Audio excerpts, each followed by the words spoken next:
YouTube? It's your girl Tiffy, and today I am back with another video, and this video will be a little different than my normally videos.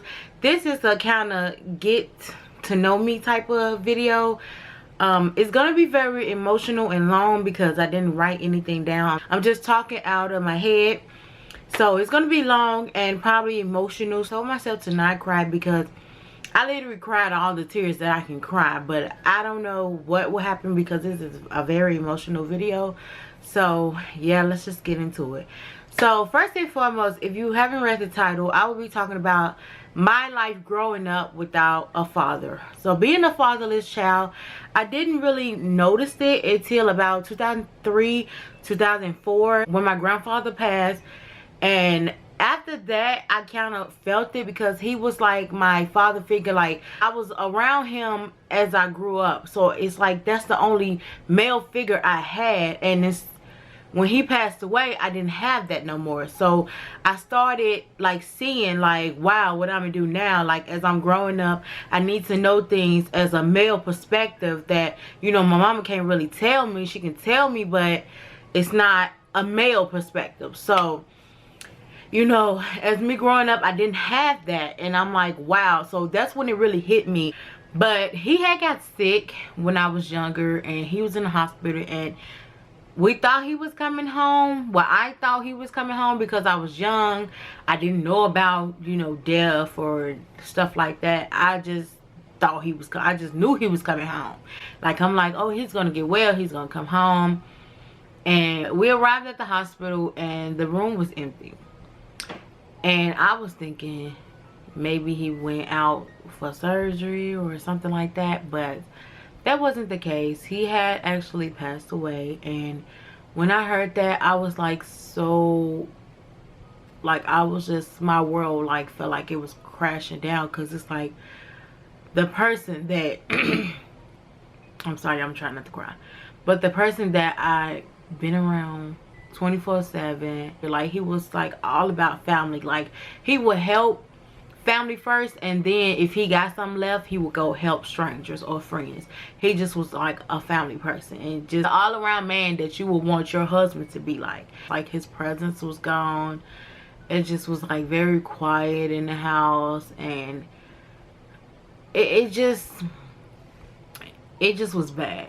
So the day of his funeral, I took it hard because this was my father figure, and when he passed away, now I don't have a father figure. Like, I feel like, what I'm gonna do now? Like, who I'm gonna look up to? Who gonna guide me as I grow up? And it just, I took it very hard. Like, I remember falling on the floor and just like hitting the floor and screaming and stuff, and it just, I just wouldn't wish that on like my worst enemy, because it was very hard. Because I was like, well, I don't have a father. Like, I've been trying to reach out to my father, and I got nothing. So now when he passed, it was like, I don't really have nobody. So, but growing up, so I kind of like hid it, because I'm not the one that tells people my problems. I kind of like hide it. Like, I kind of wait till everybody go to sleep and then go in the bathroom or go outside and just like bawl and cry. So I'm that type of person that don't like to show nobody my feelings, and don't like to wear my feelings on the sleeve. So me doing this video is like me coming out of my shell, basically, because I don't do this. I don't do this. I don't want nobody to feel sorry for me. I don't want nobody to feel no pity for me, because I know other people's life is worse than mine. But, you know, when you living in hurt, it hurts. So when he passed away and I didn't have a father figure, I felt lost. I felt alone. And I had my mother, I had my aunt, I had my grandmother, which was like the women's of the family, and they was the hard too. But it was just like something about that male figure that every girl and guy needs. I suppose I had been did this video like last month on Father's Day, but last month was my birthday, so I was trying to focus on my birthday. Then the 17th, my little sister passed away. I'm gonna do a video separate from this video about my little sister niece that passed away from lupus, because I feel like she deserved a separate video. She was just that person that you would love to hang around with, be around with, have in your corner, she was just wonderful. So I will talk about her. I'm also gonna do a makeup tutorial, and it's gonna be dedicated to her. And yeah, so stay tuned for that. June was just like a tough month, so here it is, about the end of July, and I'm doing this video because I want to help people that's in the same predicament as me or was in it. So before we moved to Memphis, Tennessee, I met my father once. I met my dad once. I don't really like calling him that because, you know, I don't really know him, but just to say in this video, I'm just calling him that. So I met him one time, and it was at his sister's funeral, which was my auntie, and that was the auntie I was kind of close to, and she was actually my mom's best friend. I was at her funeral, and I was like a toddler. I was like I was very young, and I just seen this tall guy come up to me and was like, you know, I'm your dad. And I looked up and I'm like, no, you're not. So I ran back to my mom because I don't know you. So how are you gonna come up to me like that at a time like this, and I don't know you? I never saw you a day in my life. Like, you can just say you're my father, and you know, I didn't know his intentions or what. I didn't know. He gave me a picture of him and $1, and then I took it and I just ran to my mom. Like, I just ran to her. After my auntie funeral, I was growing up and I was trying to reach out to him. Nothing.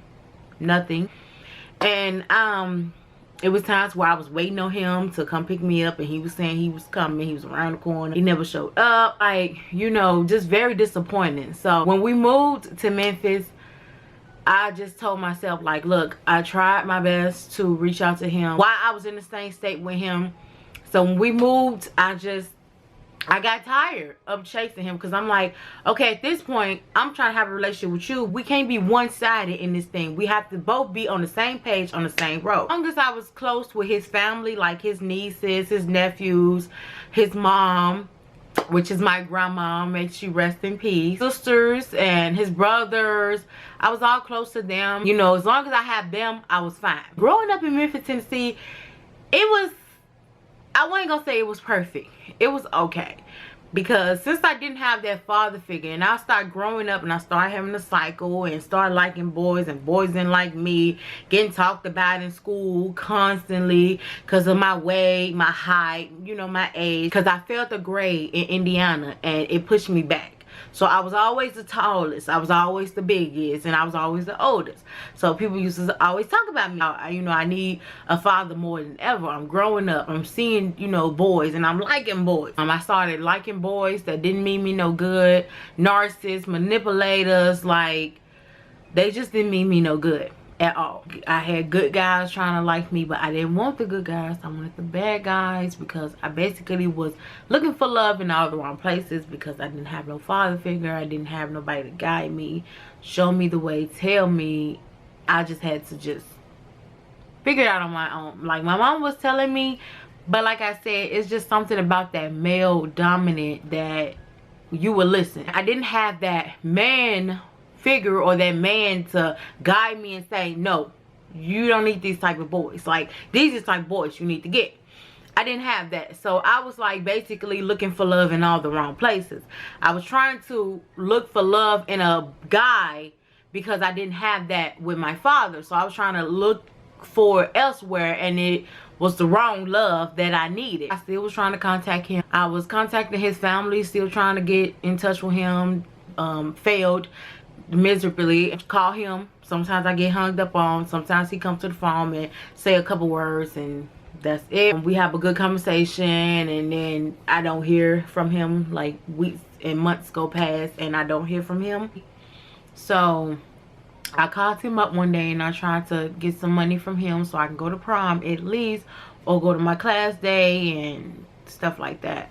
So I called him one day and I'm like, hey, you know, I'm a singer. I need money to go to prom, get a dress and all like that. And he was like, oh, it's in the mailbox. The gullible me, I went to the mailbox and it was no money in the mailbox. And I got to the mailbox and I'm like, how was in the mailbox when you didn't know my address? You just knew we moved to Memphis, Tennessee, but you didn't know my exact address. So how was it in the mailbox? So after that, I kind of just was done with him. Like, I was just done. I got my cap and gown. I didn't go to prom. I didn't go to like the senior dues or the senior little picnics or anything. I didn't go to none of that. I got my cap and gown and everything, but I did not walk across the stage. I failed one class and that was math, and they told me I couldn't walk because I failed one class. I was hurt, but then I got over it because it was like, as long as I got my diploma, I don't care about walking. Like, I didn't really care about going to school. I didn't really, you know, because I always got talked about and laughed at. So I didn't really care about going to school. Growing up in Memphis, going to school, I didn't care for it. I really didn't. I just didn't. But in middle school was my favorite. But elementary and high school, throw it in the trash. So when I got sick and I was battling gallstones, if you haven't seen that video, please go watch it. You know, life is too short. When he ready to talk to me and have a relationship with me, he'll come. I'm not about to keep chasing somebody that don't want to be chased. Like, I'm not about to do it. So I had stopped cold-hearted. Like, I just stopped trying to reach out to him, trying to text and call him, and trying to see what he had on Facebook, you know, making statuses over and over about him because I was hurt and I was like so sad. Like, why you don't want me? Like, why you don't want a relationship with me? Like, you know what? I need to focus on myself. I need to focus on my health and whatever. So I got to the point where I just stopped. I just shut it out and just left it alone. I started being very like promiscuous in my days and giving myself up to any guy that said he liked me and he wanted a relationship with me, and that was all lies. And I just didn't really respect myself like that. Very depressed. And me having that death scare of me almost dying, that woke me completely up. I told myself I would never be that girl that I was. Depressed, you know, harming myself and all like that. I'm not doing that no more. I'm not. I am 26 now and I have like a whole mentality. I was 21 years old and I almost died. I am 26 now. I feel like God gave me a second chance to focus on me. Be a boss. Like, just don't worry about nobody else. If you want to walk out my life, don't bother coming back. Like, that's how I feel. Like, don't bother coming back. 2020 now, and since the passing of my little sis, was trying to reach out to me before she passed away once a year or around Father's Day. We'll talk on the phone, and then I don't talk to him till like the next year around the same time. So now, since she passed away, he's like texting and calling me constantly, trying to, you know, reach out to me. I don't know if he's feeling guilty because he wasn't in her life like that, and now she's deceased, and he probably don't want the same for me. Little did he know I was almost there at 21 years old. One part of me wants to talk to him and, you know, have him in my life. The other part of me really don't, because it's like, I'm almost 30 now. I'm 26 years old. It's like, if you walked out of my life so easily, like, I don't really have time for that, for you to come back and just keep playing with me. Like, I don't feel like I don't have time for you to keep coming and playing with my emotions and playing with me. Like, you know, it's either you're gonna stay in my life or you're not. Other times when I was trying to reach out to him and find him and talk to him and I wasn't getting nothing, now it's 2020 and he's trying to reach out to me and call me and text me, and I'm at a point that I'm like, I'm just rather alone. Like, I stopped crying over you long time ago. I just rather be alone. Like, I just leave me where I'm at. I'm fine where I'm at. We can text or whatever if you just want to hear my voice, and you know, if that's what helped you, then we can do that. But all that visiting you in person, going around you, going around, you know, your family, like, we just the best. Like, we just got this bond and we so tight. I'm not really sure about that right now. So I told him that I need some time to think, get myself together, figure some stuff out, and then I will reach out to him when I'm ready. And yeah, that's what I told him. So I've been very torn about the whole situation, because when I was trying to reach out, I wasn't getting nothing. So now, since her passing, and I guess reality is, you know, kicking him in the head, like, wake up. But why did it have to take this long for you to wake up? I don't get it, and I think I never will understand it, because I can't understand people. I can only understand myself. And me, by being a Gemini, half the time I can't understand myself. Just so thankful that I had my mom still in my life, because I know some people is growing up or growed up with no father figures, like no father figure or mom figure, or no, both of their parents was gone out their life. So I'm just thankful that I had at least one of my parents in my life. And I love my mama dearly. Like, my mama know I will give her the world if I have it. Like, I literally will give my mama everything that I have. I just love, and I'm just so grateful that she didn't give me up. She didn't stop. She just kept going to try to provide for me and my sister. I am just grateful that she was there every step of the way. Every time I turn around, she was there. And I just love her for that. Times when she wanted to give up, she didn't give up. She kept going. She kept going strong. And I just want to be that woman like that. Like, when times get rough, and when times get tough, you have to be strong. You have to don't give up. You have to keep going. Know your worth. Know you're good enough. And just keep going. And thankful that she's still in my life. Like, even though sometimes she get on my nerves, but it's like, I'm just happy to just see her face still, and still can hug her and, you know, love on her. And, you know, just show her that I'm thankful. That's why every time my mama asks me some money, it would be my last, and I would give it to my mama. Like, I do not care, and I would do it over and thousand again. Like that. I just love my mama. Like, she sacrificed a lot for me and my sister. Like, she did a lot. Like, I just hope one day I just be like her, like strong, courageous, like moving on, like still getting, like, she got things to do, and she knows she got things to do, so she not about to stop. I want to be in a predicament where she can sit down and I can take care of her. So that's what I'm really trying to do. Take YouTube more seriously. I'm trying to take my makeup more seriously. I'm trying to take, you know, hair more seriously.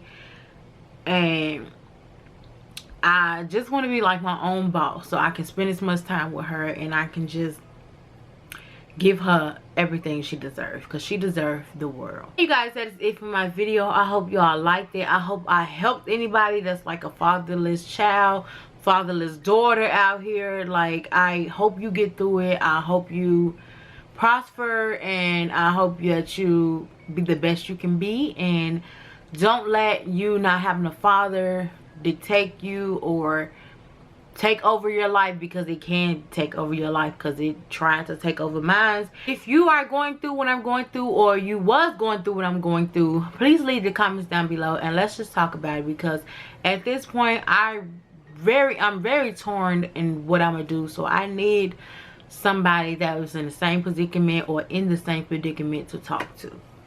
So please like, comment, subscribe, follow all my social medias.